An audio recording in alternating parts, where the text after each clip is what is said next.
Aleykum assalam. Sual belədir ki, qardaşım, indi rastlaşdığım an ilə əlaqədar sual yazmaq məcburiyyətindəyəm. Xahiş edirəm bu suala cavablandırar da zəhmət olmasa. Həyətdə gəzirəm, bir nəfər itlə mənə tərəf gəldi. Sanki yol darısqal olduğundan həmin it şalvarıma burnu ilə toxundu. Hava şəraiti qaranlıq olduğundan hiss edə bilmədim ağzımın suyu dəydi yox. Bu halda həmin şalvarda namaz qılmaq olar, yoxsa yox? Bəli, olar. Yəni, heç bir problem yoxdur. Sadəcə insanlar nəyi qarışdırırlar? Yəni, Peyğəmbər sallallahu əleyhi və səlləm buyurub ki, İzə vələğəl kəlbu fi inəy əhədqum fəliyyəqsilu səbən ulahunna bit-turab.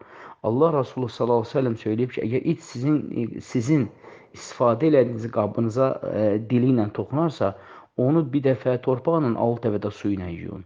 Yəni, bu ona aiddir. Amma it sənin paltarına toxundu, üstünə dəydi və s. bu ona aid deyil. Yəni, nə zaman it sənə toxunanda sən, deməli, həmən paltarda namaz qıla bilməsən, misal üçün, it gəldi, elə darısqalıq yarandı ki, məsələn, it sənin arxa tərəfindən dəydi. Arxa tərəfində də itin ola bilər ki, bayra nəcasət deyilib, amma nəcasəti arxasında biraz qalıb, həmən arxası tərəfə sənə deyəndə nəcasət gözünlə gördün, o əyani nəcasət sənə toxunursa. Amma yox, yanından getdi, tükləri sənə dəydi, başı sənə dəydi və ya gəldi, burunla iynədi, getdi və s. Belə halda nə dəstəmaz pozulur, nə heç bir problem də yoxdur və namaz da qıla bilərsən.